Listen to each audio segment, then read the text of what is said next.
I recently, just in December, in fact, December 2014, just received a letter right on the day of Christmas Day saying that I've won the last arbitration against the hospital. This is now my second arbitration with Roosevelt Hospital. This arbitration, again, was a very, very, very distorted allegation made by the hospital against me in retaliation for my being a whistleblower, where they claimed that I had violated HIPAA. And maybe it would interest the public to know how the hospital sees HIPAA as being violated. Well, in this instance, I was actually very concerned for the welfare of a critically ill cardiac patient whose name will not be mentioned because I respect HIPAA laws. But I think that it's very important if I explain the circumstance. I was treating a patient in the emergency room who was having a heart attack, and he was critically ill. In fact, so much so that he was being rushed in an ambulance from our campus to the Uptown campus for emergency cardiac stent insertion and catheter lab treatment, which is a surgical intervention of sort. The patient was assessed and rushed out. I mean, he had IVs put in, he had infusions running, EKGs done, everything, and he was a critically ill patient. When we sent him to the other facility for his treatment, the nurses who I called to give a report to refused to accept the patient. They refused to even accept the report over the phone. Another word for report is handoff. We call it handoff or report. And the reason that I bring this up is because in my first arbitration, I was wrongfully accused of not giving handoff. And this was a big issue that the hospital claimed they had a zero tolerance policy about.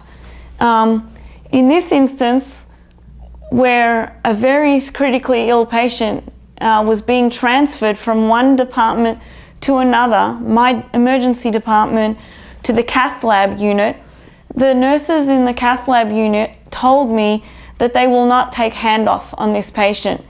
In fact, not only did they deny handoff from me, I asked to speak to their charge nurse, and their charge nurse also denied handoff from me. And therefore, I spoke to my charge nurse, and she contacted their charge nurse, and even then they refused to receive handoff from one charge nurse to the other, which I witnessed. This all was happening right there in front of me. I then told the attending physician who was working with me, and he contacted their attending physician. They, between themselves, agreed that the patient was coming there and all was well, but their attending physician wanted their nurses to accept the patient. So my attending physician contacted their nurses, and again they refused to accept the patient, even when speaking to the attending physician in the emergency room that was working alongside me. In fact, this whole drama probably went on for half an hour of phone calls backwards and forwards. In fact, many times they even hung up the phone on us. Wow. Not just on me, but on my coworker, on my charge nurse, and even on the attending on the first call that was made. I ended up writing an incident report about this and submitting it to the union, the nurses union, and also to the charge nurse on my shift. And also I made sure that the attending physician had signed that document. I also made sure that the nursing supervisor had seen that document, and I also photocopied that document.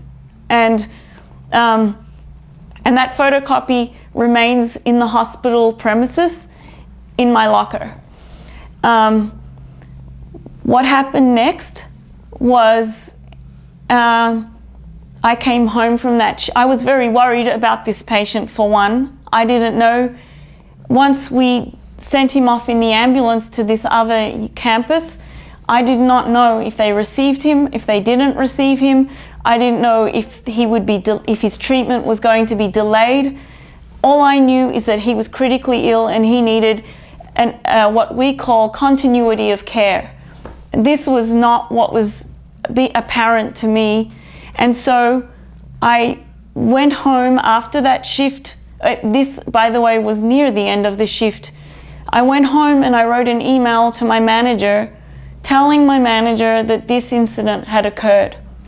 In doing so, I CC'd my union rep in that email, and I did so for two reasons. One, I think that, I know that since I'm already a whistleblower from the Daniel Iverson incident that led to the death of Daniel Iverson and my wrongful termination, and then my subsequent winning of an arbitration and reinstatement, I have been consistently retaliated against by the hospital. And this was just going to be, for one thing, I was always CCing James Ferris of the union on every email that ever went between myself and the hospital.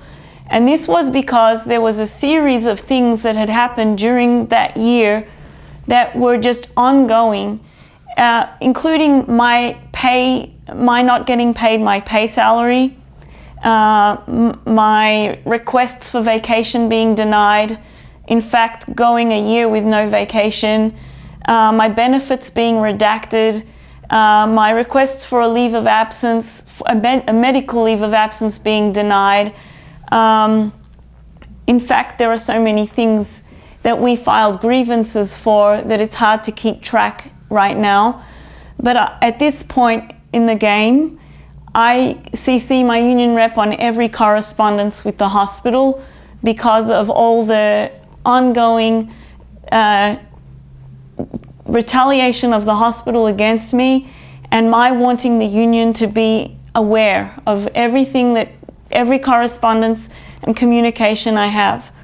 In this instance, my intention was foremostly the welfare of the patient and to be an advocate for the patient who I knew was, I didn't know, but I believed his care was compromised, and I believe that it's something that the management should have addressed, especially since they have a zero tolerance policy to nurses that don't take handoff, which is documented in my transcript from my arbitration in quite significant detail.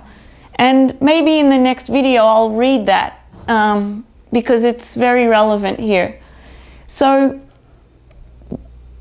the email that I wrote to my manager, I don't know, should I read it or? No, it's okay. Okay. I CC'd the union rep. It basically mentions that the patient was having a heart attack.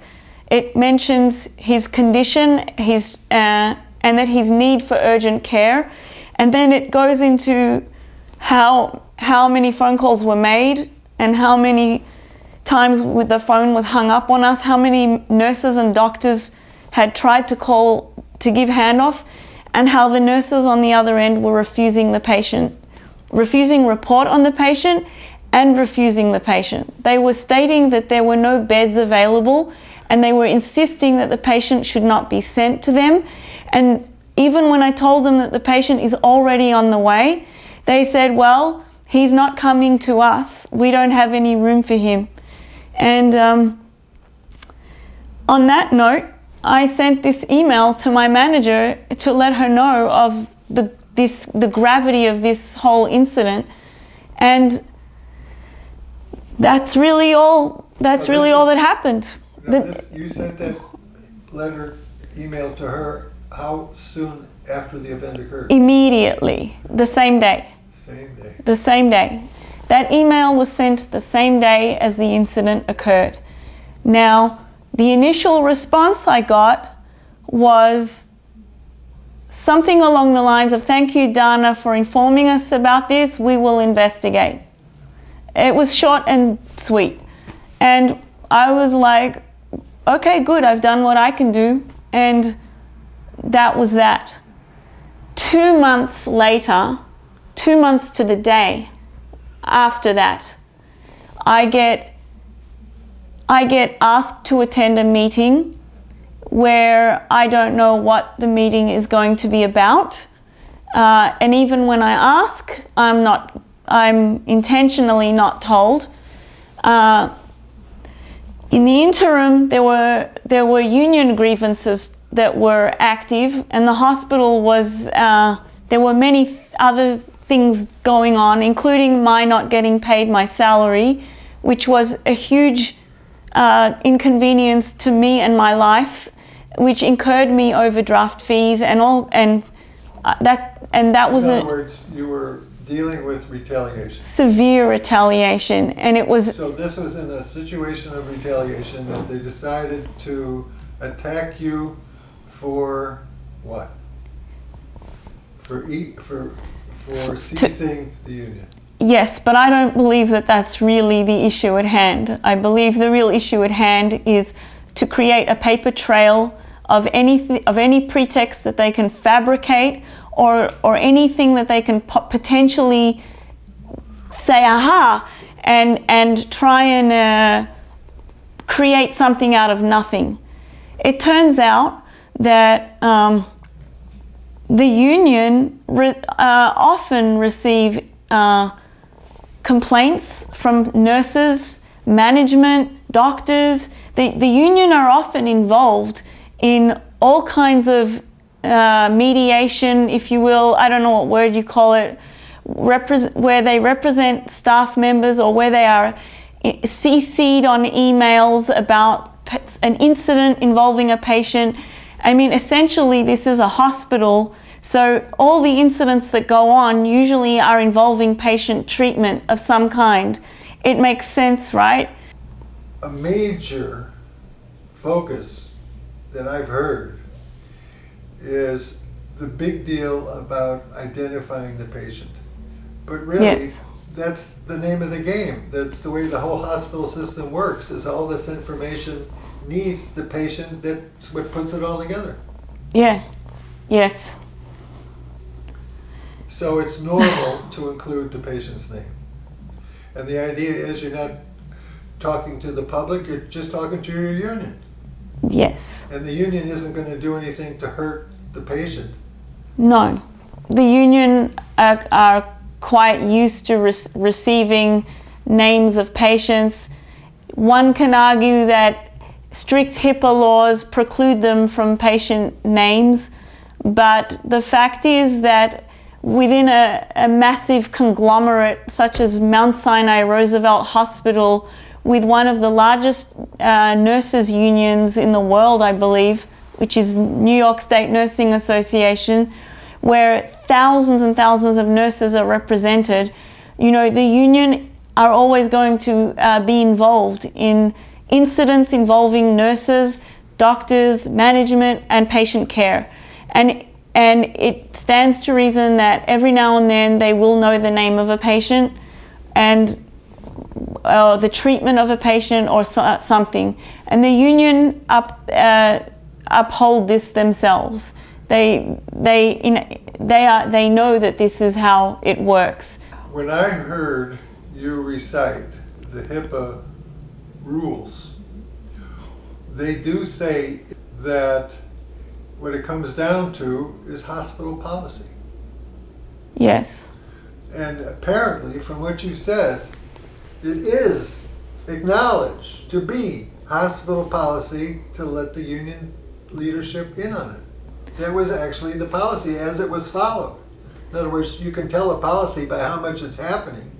It was happening. Well, if you refer to a policy as what's documented in the Code of Conduct book, or if you refer to a policy as in what is actually happening on a day-to-day basis, is two separate things. Okay, the Code of Conduct book which the hospital claims that all the staff are so well versed in, it turns out that even the management in my grievance hearing seem to all have varying opinions of what's documented in that book. In fact, even the corporate compliance guru of our hospital, Norman Werner, who claimed that everybody knows this book, was proven wrong in the grievance hearing, where even Wendy O'Brien admitted, she was kind of cornered and forced to admit that she herself has provided patient health information to the union in the past. She's also the same person that referred to me as a whistleblower under oath in my recent hearing, and I have the transcript of this. In 2 months after the email was sent, I was called to a meeting. I was not told what the meeting would be about. This is what I would consider some kind of a psychological intimidation tactic that hospitals use, where I would call it an ambush meeting. You are not informed what the meeting is about. You are not really given any opportunity to prepare for the meeting, and you're simply told a date and a time and to come with a union rep, and you walk into a room with 4 or 5 people, and they try to their whole setup is to intimidate you and to scare you. In this incident, in this meeting, I came to the meeting and my union representative was with me, and a man named Norman Werner introduced himself as the HIPAA police, or the HIPAA Gestapo. He was very gleeful about it. He referred to himself as an expert in HIPAA, and he then proceeded to yell and scream at me with his face glowing red, standing up, leaning over the table, in fact, pointing his finger into my face, yelling, "You broke federal law, you broke federal law," repeatedly. He claimed that because I had CC'd my union rep on this email, I had violated the patient's HIPAA rights. I actually defended myself and said that I was looking out for the welfare of this patient. This patient was they were not taking report on this patient. I didn't know if they were going to receive the patient on the other end. I thought it was a very egregious act of misconduct, as the hospital has a zero tolerance policy on no handoff being given. And again, I have that documented in my transcript. So I wrote this email in good faith to my manager, and the hospital's stance is, instead of doing an in-house investigation and dealing with the actual problem, the real problem, they instead deal with the other problem, which is the whistleblower nurse, that's the one who actually brings them the truth and the information that could actually help their establishment become of a higher quality, which is what they pride themselves in, is quality care. And but no, instead they took a punitive action against me, and probably no action against those nurses, although I don't know, but I do know from my arbitration. I know. So nothing. No. The only one they. No. Yes, and in fact, I don't even know if an investigation ever took place. They claim. Do you know what happened to the man? I don't know. I did ask, but I was never told. I don't know. But after this meeting, during this meeting, I was basically told that I'd violated the patient's HIPAA laws, and the patient being the man who was having a heart attack, who I was trying to take the best care of that I could. They were claiming that I violated his HIPAA rights because I CC'd my union rep in the email. So they suspended me for 10 days without pay, and then a union grievance was submitted to the hospital, and they reduced my suspension to a 5-day suspension without pay. But in the union grievance, they held up that I had violated the patient's HIPAA rights, and again, Norman, by the way, that's what we recorded last time, the union grievance, which is fully recorded from start to finish. Norman Werner was at the grievance hearing. Anne McNicholas, who is now the Labour Relations Director, Wendy O'Brien, and I don't know who else. They were the judge and jury of my grievance hearing.